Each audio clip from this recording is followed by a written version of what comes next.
What's up, movie world? So we're asking ourselves, do we see The Hangover 3 on the big or small screen? For the answer, it's time to look at some movie truth. I review movie previews.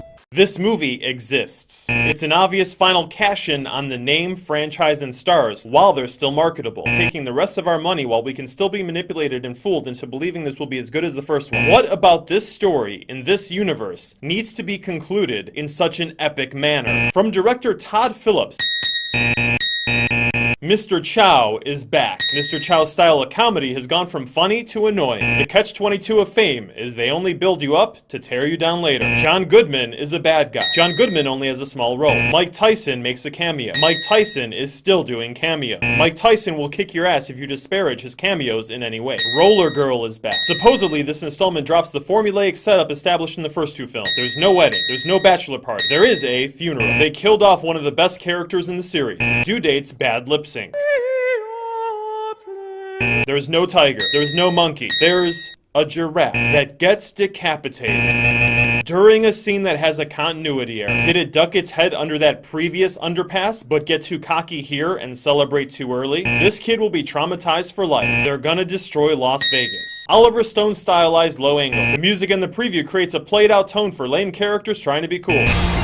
Can you remember me? I'm the one that picked the option. None of the jokes in this preview are funny. My God, he's got the voice of an angel. It's breathtaking. Woo! I like that. Alan and a bought a giraffe!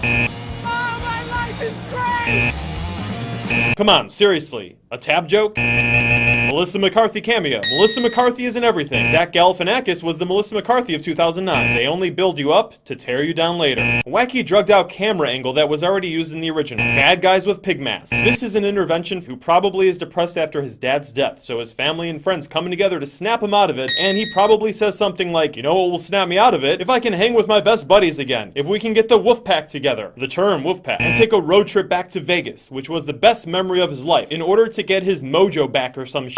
We just figured out the entire story of the movie from one image. Prison riots are always awesome, unless someone gets man raped. Man rape is never fun. That doesn't mean that man rape won't be in this movie, because this writer-director still thinks the Thai transvestite joke from the second film was hilarious. The three main characters are tied up and left in the desert. Why even have the fourth guy? Oh yeah, that's the joke. He's only in the beginning of all the movies. This doesn't have the same story format of the previous films, but it sure has all of the cliches. They only build you up to tear you down later. This is a comedy trilogy. That doesn't happen much. Of mayhem and bad decisions. This trilogy is one of the cultural inspiration of the YOLO mentality. Killing a Rooster, Drinking and Driving, co-written by Greg Mazin.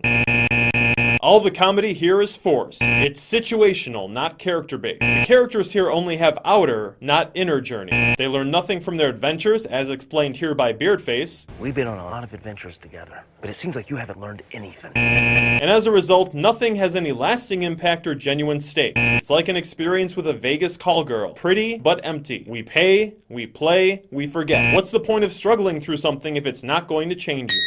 Every character here is one-dimensional. This series could have been about three middle-aged guys who don't know how to let go of their youth and transition into the next stage of life. They feel unfulfilled and trapped, and are trying to find ways to avoid and escape responsibility, also known as adulthood. This series could have had the dramatic insights of John Cassavetes' Husbands, combined with the comedy hijinks of Bachelor Party. Unfortunately, none of those ideas are in this trilogy. They are replaced instead with shock, formula, and motivation for easy profit.